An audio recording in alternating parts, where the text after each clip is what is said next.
Amém, igreja? Convido a todos a abrir a Bíblia no Salmos 18. Amém? Que diz: Eu te amo, Senhor, minha força. O Senhor é a minha rocha, a minha cidadela, o meu libertador, o meu Deus, o meu rochedo em quem me refugio, o meu escudo, a força da minha salvação, o meu baluarte. Amém?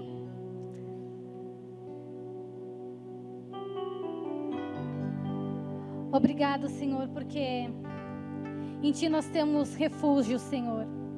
Em Ti, Senhor, nós podemos nos esconder, Senhor, debaixo das Tuas asas, Senhor. Em Ti estamos amparados, Senhor.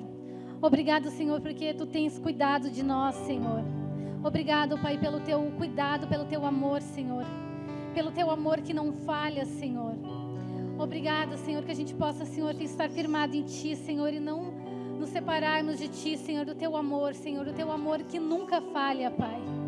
Obrigado, Senhor, porque em Ti, Senhor, em Ti encontramos refúgio, Senhor. Em Ti encontramos salvação, Senhor. Em Ti encontramos libertação, Pai. Em Ti encontramos amor, Pai. Senhor, que a gente não venha a Te trocar, Senhor, a trocar o Teu amor, Senhor, por qualquer coisa, Senhor, por migalhas, Senhor. Senhor, porque em Ti, Senhor, em Ti nós temos todas as coisas, Senhor. E o principal, Pai, que é amor, Pai. Em Ti nós temos amor, Senhor, e nós somos gratos por isso, Jesus.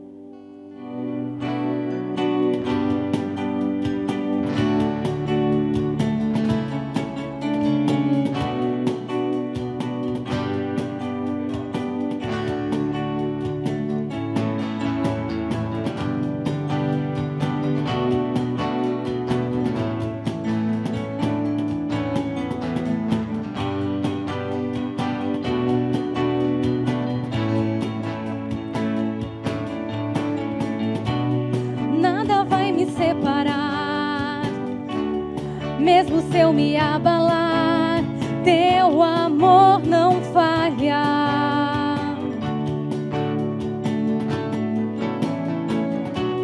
Mesmo sem merecer, Tua graça se derrama sobre mim, pois Teu amor não falha.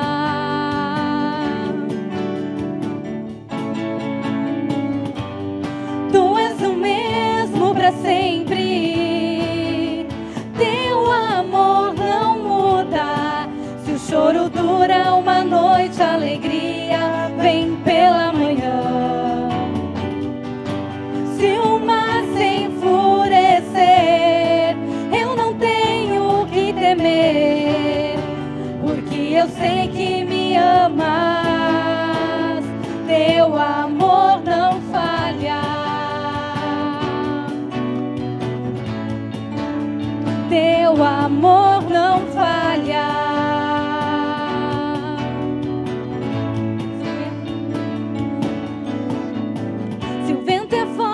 Profundo mar, Tua presença vem me amparar, pois Teu amor não falha.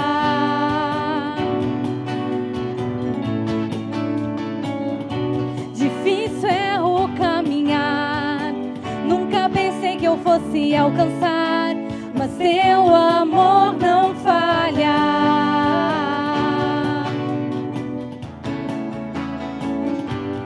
Tu és o mesmo para sempre. Teu amor não muda. Se o choro dura uma noite, a alegria vem pela manhã. Se o mar se enfurecer, eu não tenho o que temer, porque eu sei que me amas. Teu amor não falha. Teu amor não falha.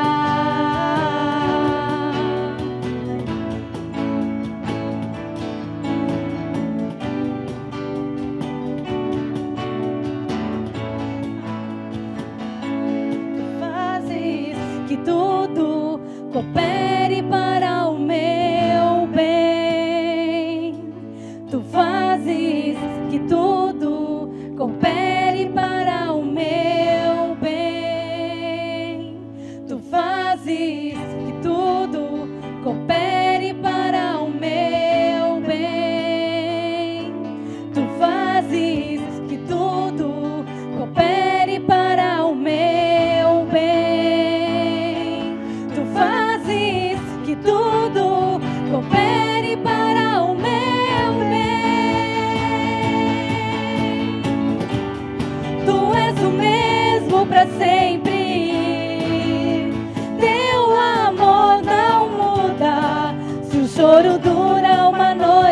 alegria vem pela manhã.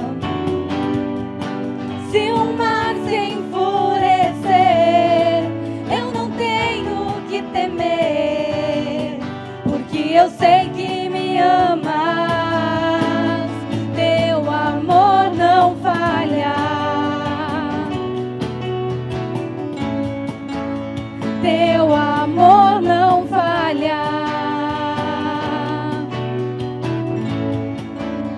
Teu amor não falha. Teu amor não falha.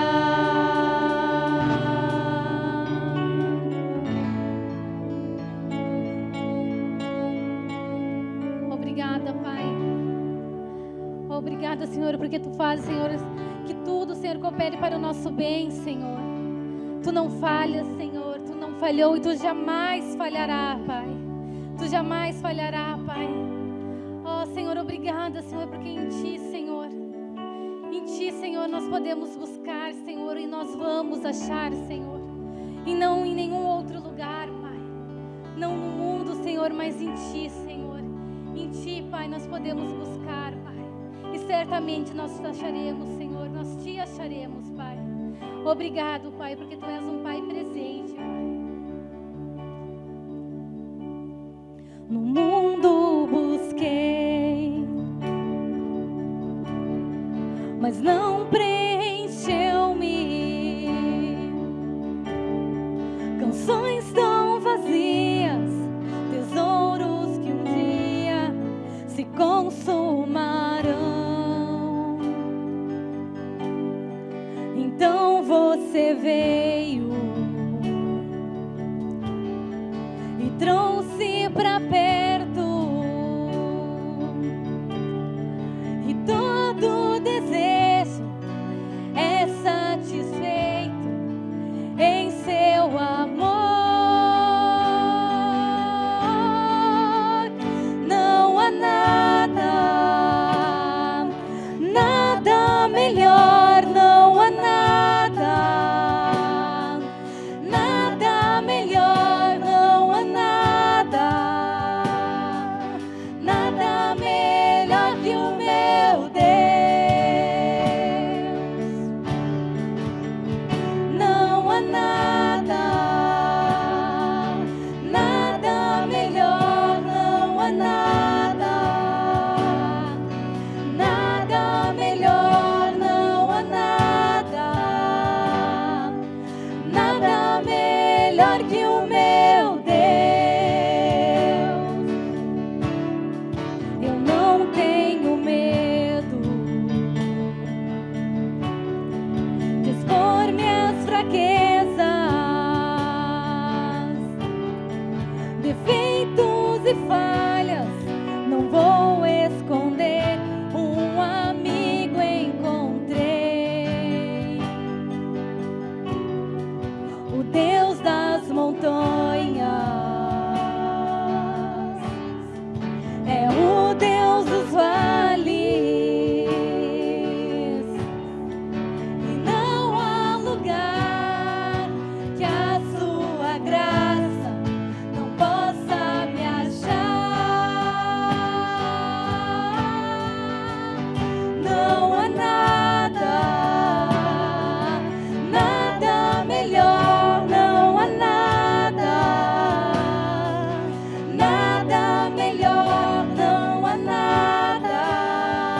ossos soldados, faz do mar um caminho, o Senhor pode fazer. O luto em festa, a vergonha em glória, traz beleza às cinzas, o Senhor pode fazer. Traz a vida aos sepulcros, faz de ossos soldados, faz do mar um caminho, o Senhor pode fazer. Senhor, o Senhor pode fazer. O Senhor pode fazer. Não há nada melhor, não há nada melhor, não há nada melhor que o meu Deus. Obrigada, Senhor, porque, Senhor, Tu tornas, Senhor, o nosso luto em festa, Senhor, a nossa vergonha em glória, Pai. Tu traz belezas às cinzas, Senhor, e não há nada, Senhor, nada melhor do que Tu, Senhor, nada melhor, Senhor, do que estar na Tua presença, Senhor. Senhor, escondido, Senhor, debaixo das Tuas asas, Senhor, escondido, Senhor, no Teu amor, Senhor.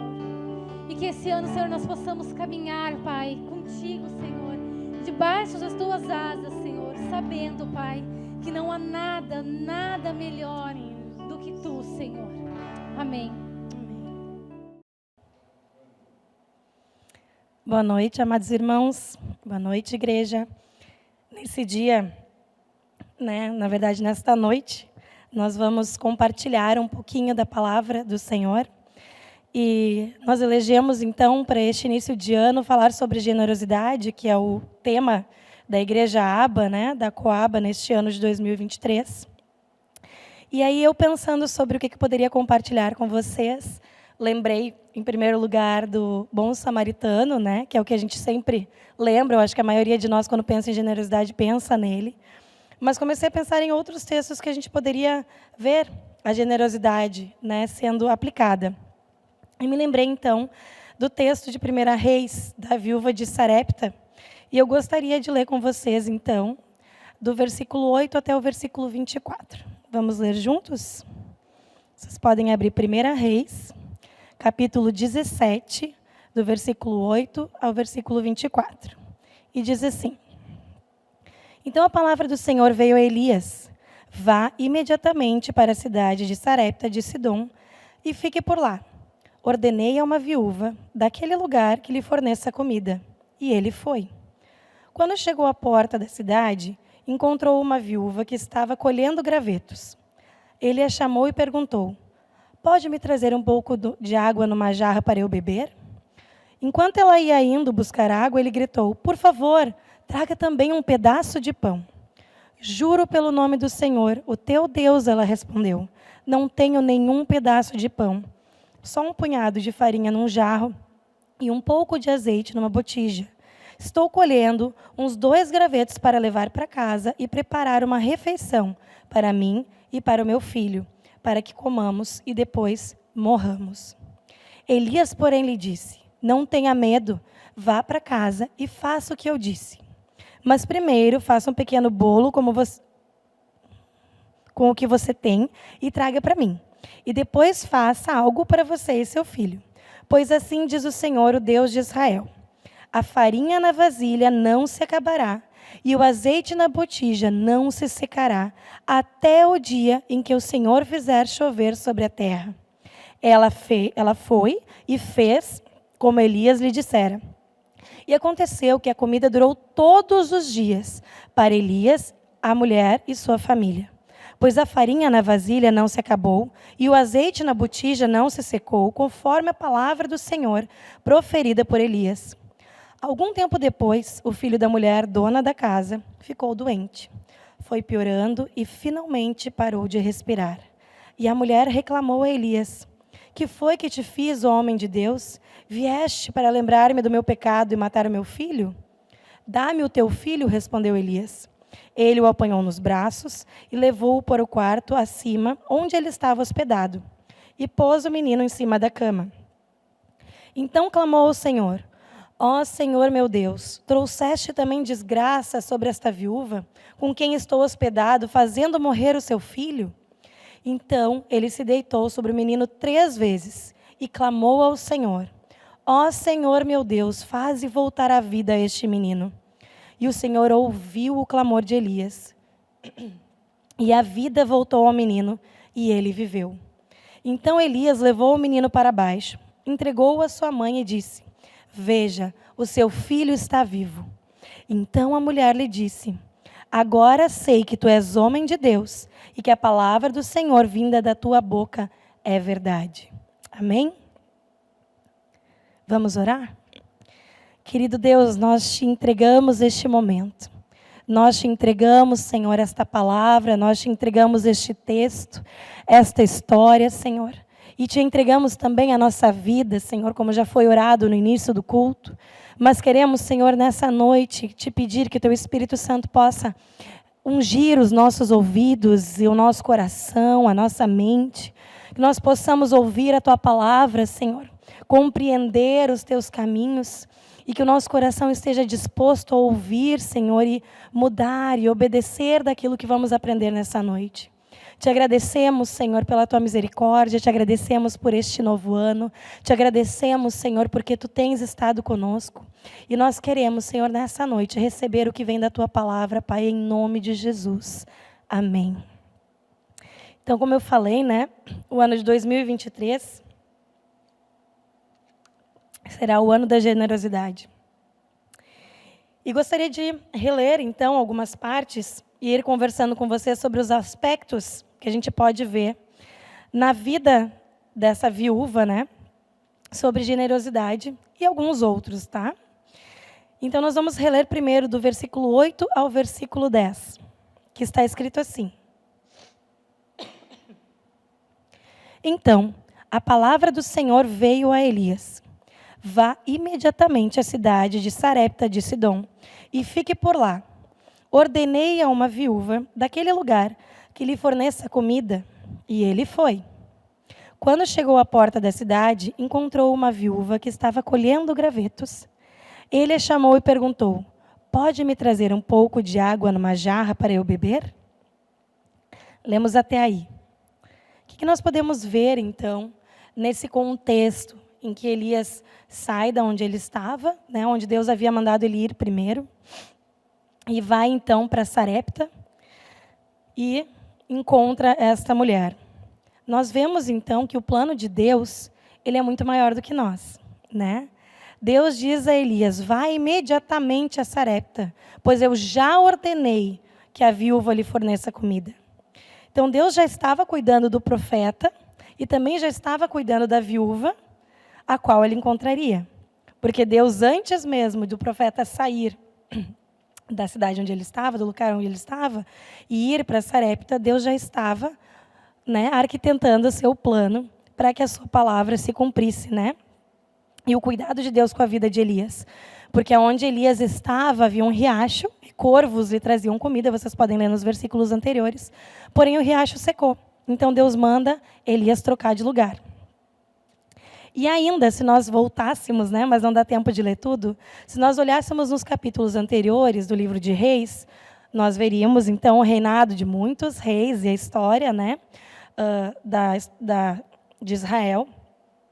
E no capítulo 16, então, no finalzinho ali, no versículo 31, se levanta o reinado do rei Acabe.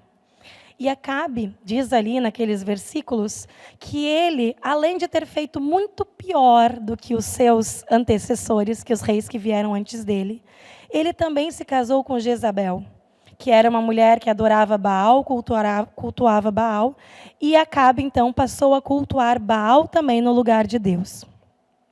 Então, ali no início do capítulo 17, antes de acontecer essa história com a viúva, o profeta Elias ora para que não chova sobre a terra por causa da iniquidade do rei Acabe e da sua esposa Jezabel.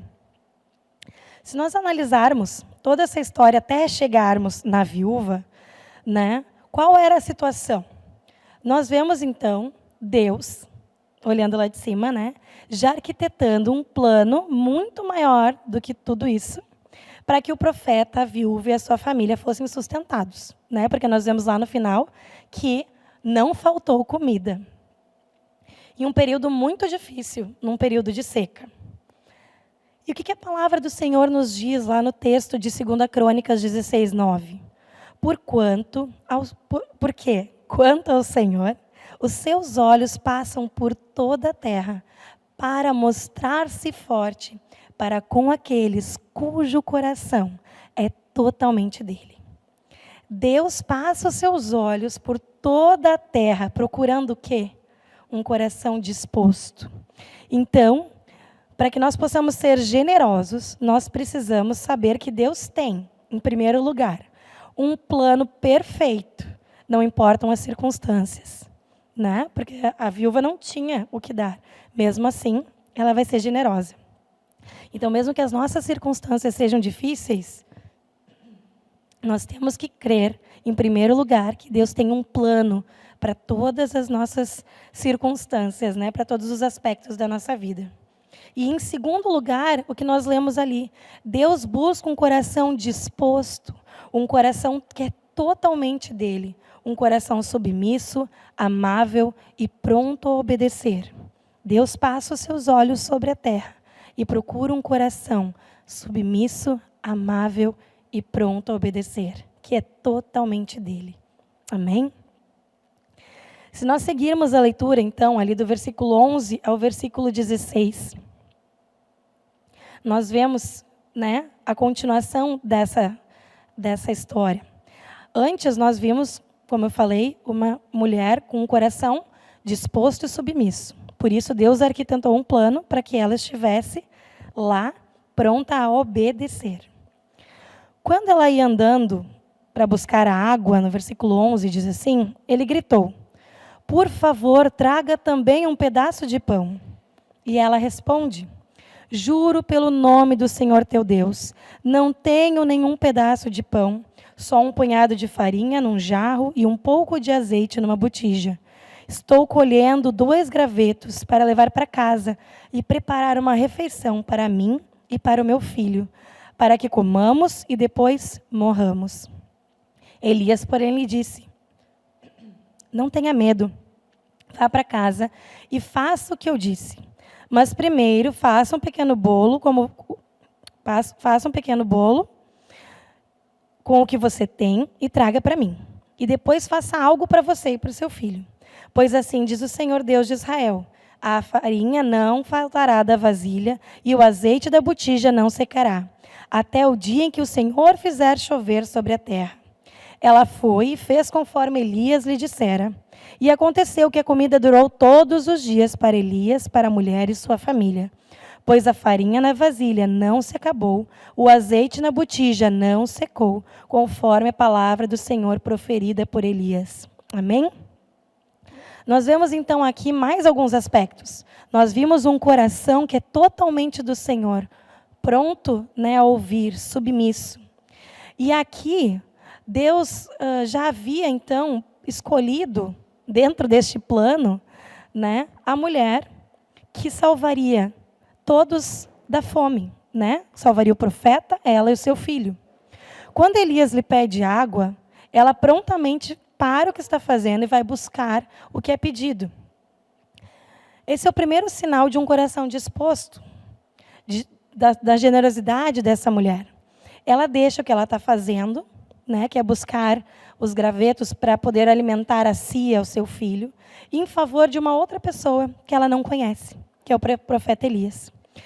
Embora a gente vá ver depois, né, que ela também estava necessitada, né, na leitura do texto, assim como o filho, né, a gente percebe que ela para tudo. Então, quando o profeta lhe diz, por favor, traga também um pedaço de pão, ela ela volta e diz, né, a verdade que está acontecendo.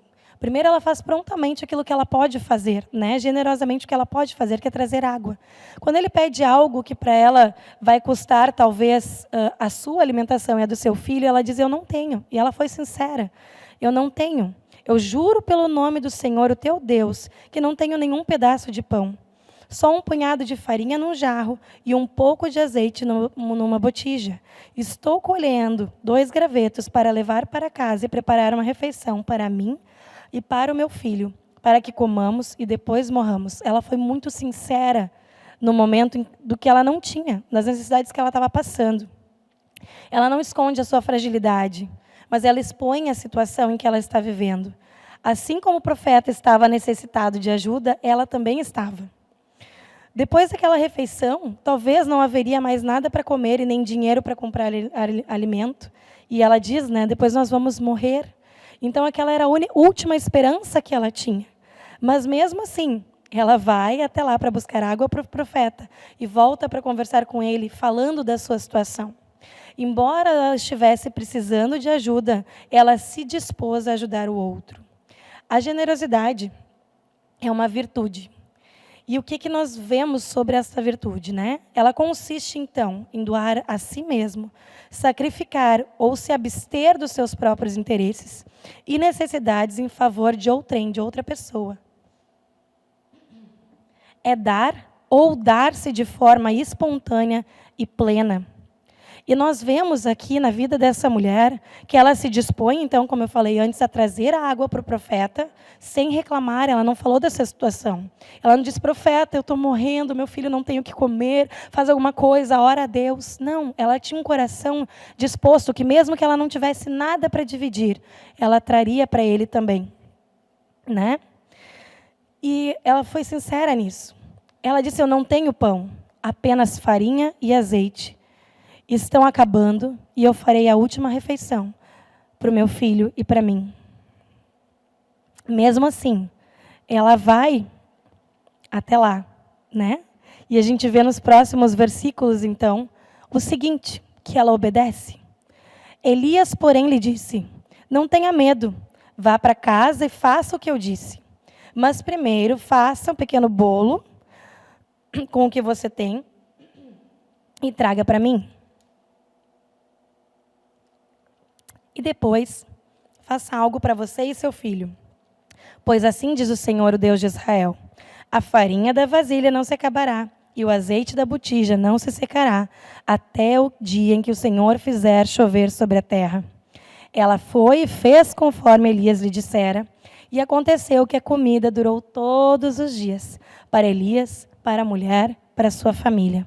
Pois a farinha da vasilha não se acabou, e o azeite da botija não secou, conforme a palavra do Senhor proferida por Elias.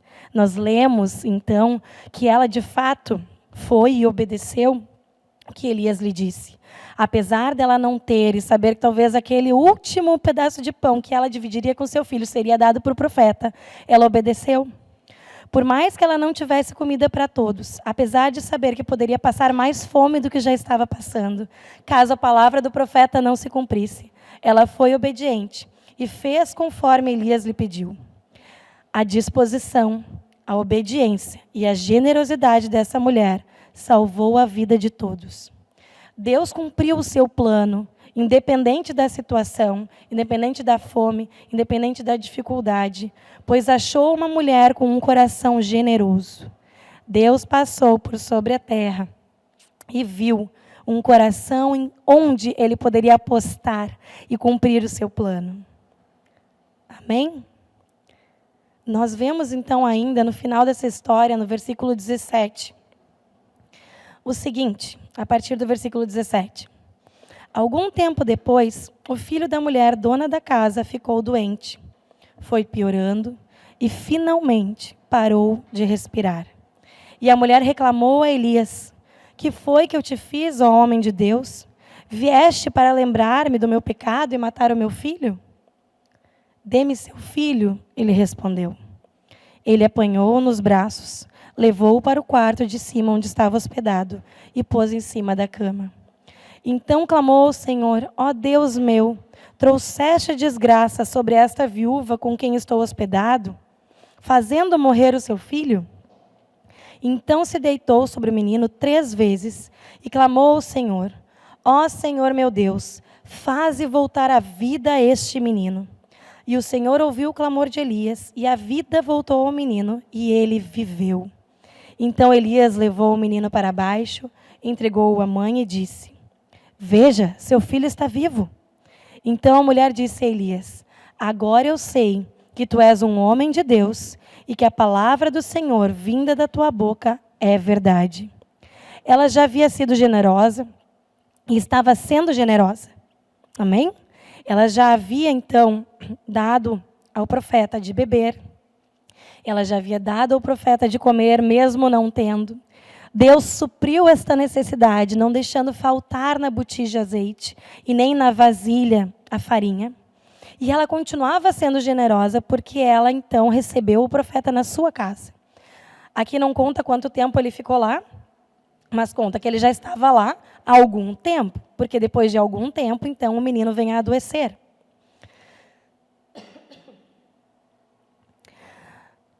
Então, ela estava cuidando do seu filho e também do profeta, de forma generosa.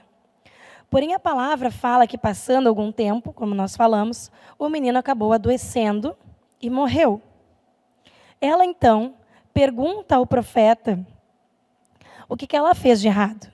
Será que o seu pecado do passado era maior do que a bondade que ela estava fazendo no presente? Para que o seu filho fosse tomado?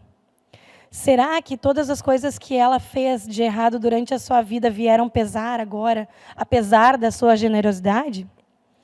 O profeta, então, se coloca diante de Deus e pede que Deus restitua a vida do menino. E Deus a restitui pela sua bondade e pela sua misericórdia. Porque Deus já havia, como falamos lá, arquitetado um plano. Antes mesmo de Elias chegar a Sarepta, Deus já havia escolhido uma mulher com um coração disposto.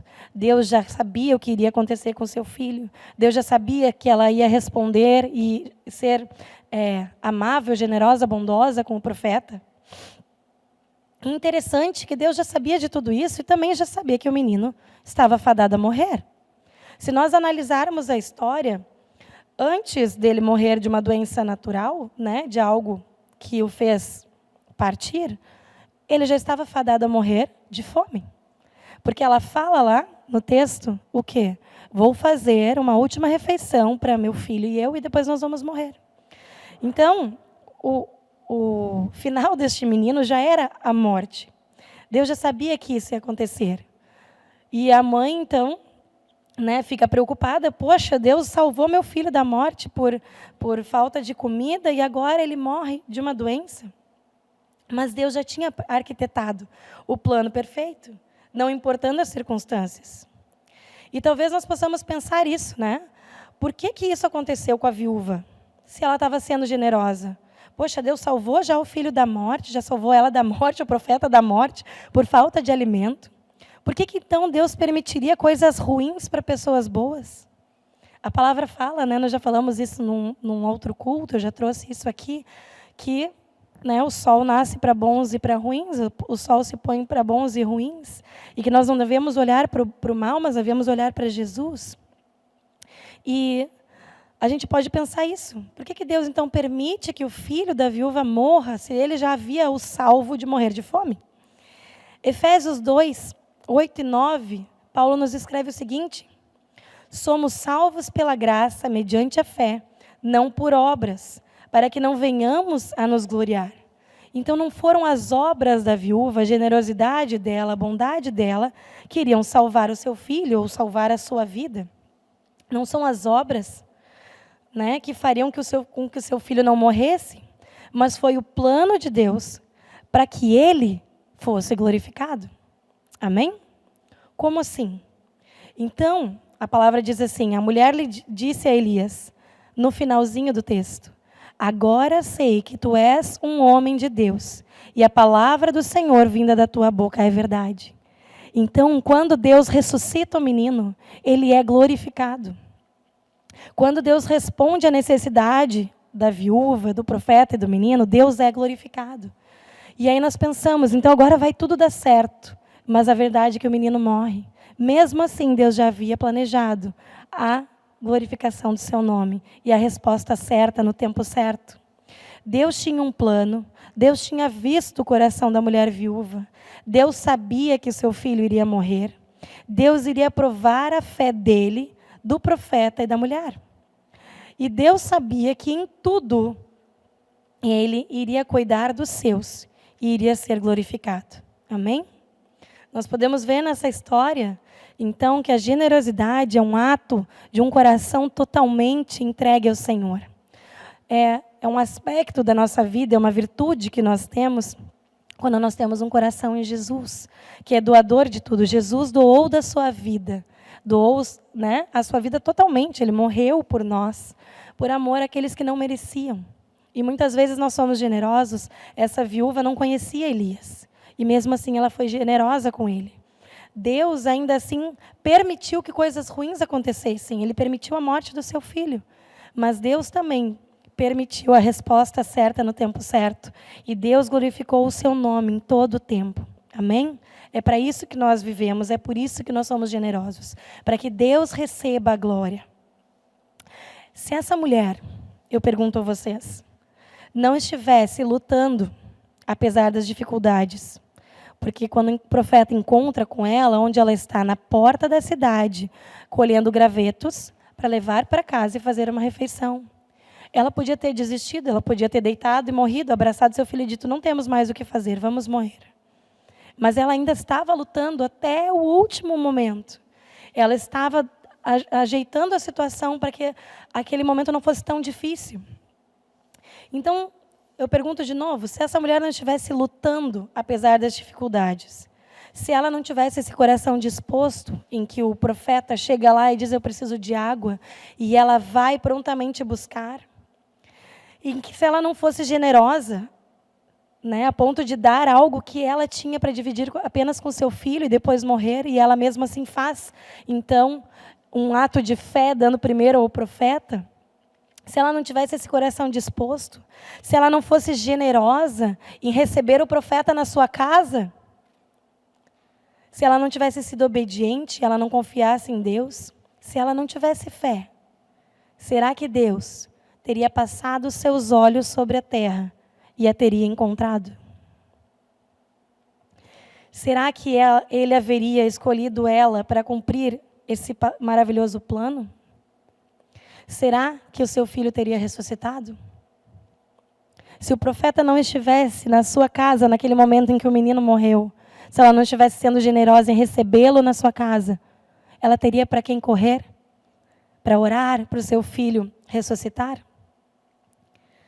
Então, esses aspectos que eu gostaria de trazer para vocês nessa noite. Nós temos lutado, apesar das dificuldades, né? E pensando nesse ano que se iniciou agora, né, há pouco tempo, para esse ano, quando vierem as dificuldades, nós estaremos dispostos a lutar? O nosso coração é disposto ao Senhor e a obedecer?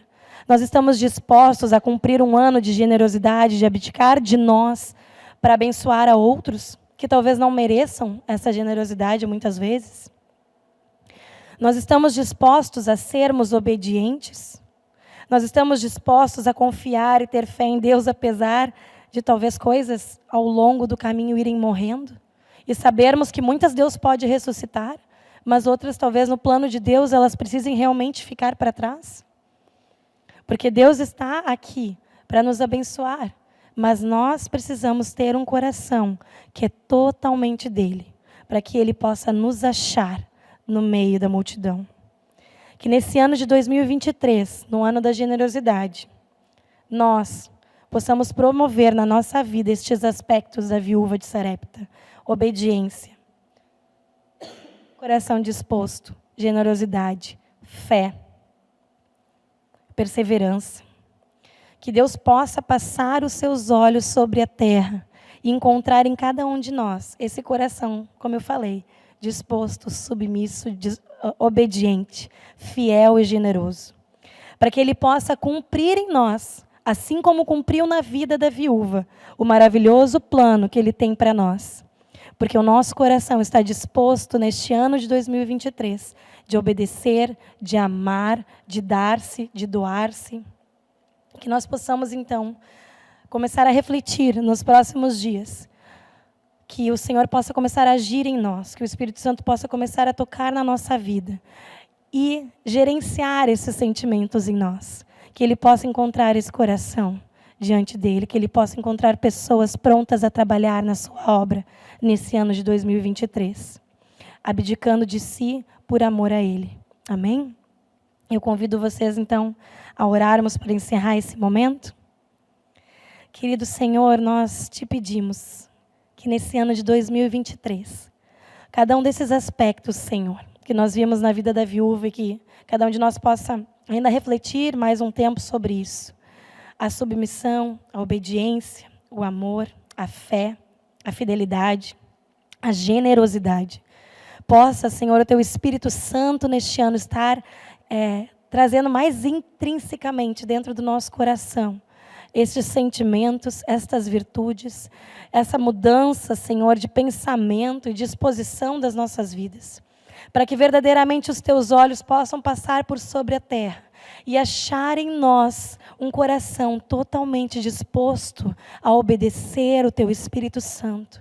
Que possamos ser transformados, Senhor, aonde ainda não somos. Que possamos ser generosos aonde não somos. Que possamos ter fé onde ainda nos falta fé. Que possamos ser submissos à Tua palavra onde ainda nós tomamos conta, Senhor. Que neste ano de 2023 Tu possas trabalhar mais profundamente na nossa vida e na Tua igreja, em nome de Jesus. Para que vidas sejam salvas, para que vidas sejam alcançadas através do amor, através da generosidade. Como a viúva, Senhor, que salvou o seu filho, salvou o profeta, salvou a sua vida, porque tomou a atitude de obedecer, de ter fé, de ter generosidade, de ser generosa com aquela situação e com aquele homem. E nós te agradecemos por isso, Senhor, porque temos exemplos na Tua palavra que provam que Tu vais ter um plano perfeito para cada um de nós. Tu serás glorificado, Senhor, através da nossa submissão, do nosso amor por Ti, Senhor, da nossa fidelidade. E nós te agradecemos por isso, Pai. E entregamos mais este dia, mais essa palavra, Senhor, nas Tuas mãos. E te agradecemos, porque sei, Senhor, que cada um de nós recebeu aquilo que Tu havias preparado e entendeu aquilo que Tu tens preparado e o que Tu precisas modificar em cada um de nós. Em nome de Jesus. Amém.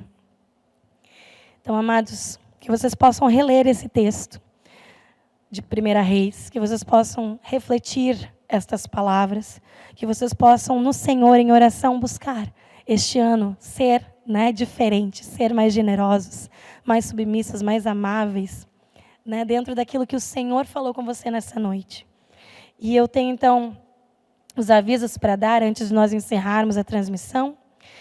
Os dízimos e ofertas você pode trazer no domingo, no culto da família, que será às 18h30 do dia 29 de janeiro.